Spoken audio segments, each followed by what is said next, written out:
নমস্কার বন্ধুরা, আমি অনির্বাণ। আরও একটি নতুন ভিডিওতে আপনাদেরকে স্বাগত জানাই। ভিডিওটি প্রথম থেকে শেষ পর্যন্ত মন দিয়ে দেখুন। আজ যে ভিডিওটি অবশ্যই আপনাদের একটি উপকারী ভিডিও হবে। এগুলি দেখছেন সমস্ত রকমের যে সবজি ফলের খোসা। দৈনন্দিন জীবনে আমাদের রোজকার খাবার প্রয়োজনে রান্না করার যে সবজি বা ফল আমরা যেগুলো খেয়ে থাকি, সেগুলোর যে খোসা, যেগুলো ফেলে দেওয়া অংশ, সেইগুলোই এগুলি। এগুলি এখন থেকে আপনারা ফেলে না দিয়ে এইখান থেকেই গাছের খুবই উপকারী একটি তরল সার প্রস্তুত করে ফেলুন। হ্যাঁ বন্ধুরা, ঠিকই শুনেছেন। এই যে কিচেন ওয়েস্ট যেগুলো আর কি, কিচেন ওয়েস্ট থেকে যে কম্পোস্ট, যে লিকুইড ফার্টিলাইজার আপনারা অবশ্যই তৈরি করুন। লিকুইড ফার্টিলাইজার সাথে আপনারা কিচেন কম্পোস্ট, যে এই অংশগুলি থেকেও সার তো প্রস্তুত করতে পারেন। আমি সেই প্রসেসটাই আপনাদের দেখাবো। একটি বালতিতে বা একটি গামলাতে এই যে ফেলে দেয়া খোসাগুলি, সবজি ফলের যে খোসাগুলি নিয়ে নিন। এইবার আপনারা আপনাদের গাছের প্রয়োজন মতো এখানে জল দিন। আমি আপনাদের দেখানোর জন্য 1.5 থেকে 2 লিটার জল আমি এখানে প্রথমে দিয়ে আপনাদের দেখাবো। এই খোসাগুলি একটা জায়গায়, মানে অথবা যে কোনো একটা জায়গায় আর কি, বালতি অথবা যে কোনো গামলাতে বা যে কোনো আপনারা পাত্রে রাখতে পারেন। রেখে এইগুলিকে ভালো করে জলের মধ্যে ভিজিয়ে দেবেন। ভালো করে দেখুন, নতুন বাগানিরা যারা, তারা অবশ্যই মন দিয়ে দেখুন। এখানে জল দেওয়া হয়ে গেছে আমার। ভালো করে আপনারা এগুলোকে জলের মধ্যে ডুবিয়ে দিন। খুব ভালো করে হাতে করে আপনারা এগুলি সব ভালো করে ডুবিয়ে দিন। এতে আরও একটু জল দেবেন, ভালো করে যেন ডুবে যায় খোসাগুলো। খুব ভালো করে খোসাগুলিকে ডুবিয়ে রেখে দিন। আপনাদের যেমন যত পরিমাণে গাছ, আপনাদের যত পরিমাণের সবজির খোসা, সেই অনুযায়ী আপনারা ব্যবহার করবেন। আপনারা এটাকে একটা বড় বালতিতেও ভিজিয়ে রাখতে পারেন, অসুবিধার কোনো কারণ নেই। যে যেমন পরিমাণে ভিজিয়ে রাখবেন, অসুবিধার কোনো কারণ নেই। দিয়ে এই যে আমি আরও একটু জল দিয়ে দিচ্ছি। আমি এই 2 লিটার জলের মধ্যে ভেজাচ্ছি। আপনারা 5, 10, 20 যে যেমন ভেজাতে পারেন। পরিমাণ বেশি হলে জলের পরিমাণ বাড়াবেন, পাত্র বড় হলে জলের পরিমাণ বাড়াবেন।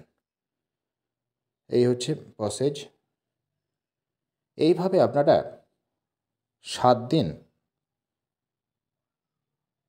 ভিজিয়ে রাখুন। 7 দিন আপনারা ভালোভাবে ভিজিয়ে রাখুন। ওপরে একটা কিছু ঢাকা চাপা দিয়ে দিন। আপনাদের যদি ঢাকনাওয়ালা যদি বালতি হয়, সেই ঢাকনাটা ঢেকে দেবেন। না হলে এরম একটা ওপরে পলিথিন বা পেপার হোক দিয়ে ভেজানো পাত্রটির ওপরে চাপিয়ে দেবেন। এইভাবে এখন 7 দিন ভিজতে থাকুক, অতএব পচতে থাকুক। 7 দিন পরে যখন দেখবেন একটু পচা গন্ধ বেরোচ্ছে, তখন জানবেন যে এটি পচে গেছে। খুব ভালো করে ছাঁকনির সাহায্যে এটি আরেকটি অন্য পাত্রে এই খোসাগুলি ছেঁকে নেবেন। এই ছাঁকনির সাহায্যে যে জলটা বেরোবে, সেই জলটি আপনারা গাছে ব্যবহার করবেন। পরিমাণে যদি বেশি হয়, আপনারা বড় যে 2 লিটারের বোতলে আপনারা স্টক করে রাখতে পারেন। কোনো অসুবিধার কারণ নেই, খুব ভালো থাকবে। সেই যে লিকুইড ফার্টিলাইজার যেটা বেরোলো সেটি বলতে পারেন গাছের অমৃত একটি তরল সার প্রস্তুত হয়ে গেছে। আপনাদের কোনো রাসায়নিক সার ব্যবহার করতে হবে না এই যদি কিচেন কম্পোস্টের যে তরল সার আপনারা যদি ব্যবহার করেন, আপনাদের গাছের চেহারা বদলে যাবে। এই যে দেখুন, আমি ছেঁকে নিয়েছি, ভিডিও বড় হয়ে যাবে বলে আমি ছাঁকনির সাহায্যে ছেঁকে নেওয়াটা দেখালাম না, একেবারে আমি ছেঁকে নিয়েছি। এই দেখুন, এইরকম একটি ঘোলাটে রঙের জল হয়েছে। এটা বোতলে রাখলে দেখবেন একটু অন্য টাইপের লাগবে। এটা আমার মাটির পাত্রে আছে, সেই জন্য একটু ঘোলাটে টাইপের, যাই হোক একটা ঘোলাটে রঙ দেখবেন তৈরি হবে। আর সামান্য একটু পচা গন্ধ বেরোবে, চিন্তার কোনো কারণ নেই।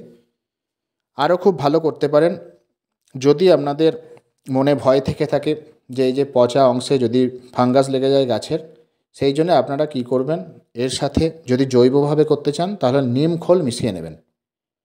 নিম খোল খুব ভালো করে মিশিয়ে নেবেন। যাদের নিম খোল নেই তারা স্যাপ পাউডার মিশিয়ে নেবেন, অল্প পরিমাণে স্যাপ পাউডার এর সাথে মিশিয়ে নেবেন, দেখবেন ফাঙ্গাস হবে না। এটি আপনারা গাছে 7 দিন অন্তর একবার করে ব্যবহার করতে পারেন টবের মাটিতে। ছোট টবে 1 কাপ, চা খাওয়ার কাপের 1 কাপ, আর বড় টবে 2 কাপ ব্যবহার করতে পারেন। কাপ যদি না থাকে, যে প্লাস্টিকের যে জলের যে গ্লাসগুলো, সেই গ্লাসের 1 গ্লাস করে আপনারা ব্যবহার করতে পারেন। আপনারা এই তরল ব্যবহার করে দেখুন, তারপরে বলবেন আপনাদের গাছের কী রেজাল্ট। আমি খুব ভালো উপকার পাই, তাই আপনাদের শেয়ার করলাম। যদি ভিডিওটি ভালো লেগে থাকে অবশ্যই লাইক করুন, বন্ধুদের সাথে শেয়ার করুন, কিছু জানতে আমায় কমেন্ট করুন। আমি আপনাদের প্রশ্নের উত্তর দেব। আর যারা নতুন তারা চ্যানেলটি সাবস্ক্রাইব করুন। Thank you.